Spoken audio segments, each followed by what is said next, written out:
Kecelakaan bus pemudik di Jambi tewaskan ibu dan anak, terjadi usai 5 menit sopir diganti.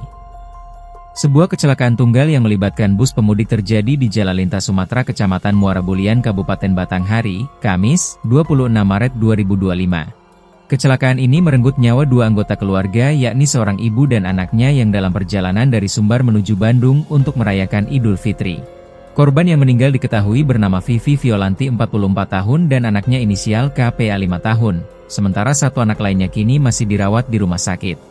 Kasat Lantas Polres Batanghari, Ibtu Agung Prasetyo menuturkan selain ibu dan anak yang meninggal, suami korban juga terlibat dalam kecelakaan dan kini mendapatkan perawatan. Korban ini satu keluarga, selain ibu dan anak yang meninggal, satu anaknya lagi juga tengah dirawat di RSMMB beserta suami korban, ujar Kasat.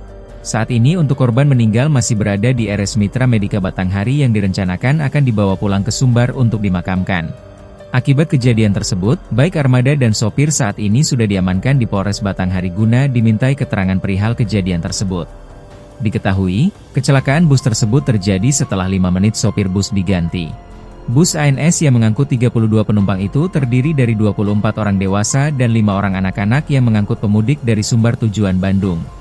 Disebutkan jika lokasi TKP kejadian sedikit menikung, di mana bus tersebut mengalami oleng ke sebelah kanan dan terguling. 5 menit sebelum kejadian laka tunggal tersebut, bus sempat melakukan pergantian sopir dan insiden tersebut terjadi, ungkap Ibtu Agung.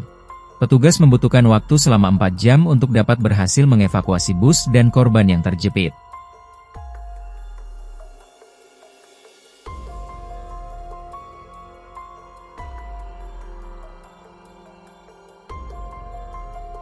Download Tribun X sekarang, menghadirkan lokal menjadi Indonesia.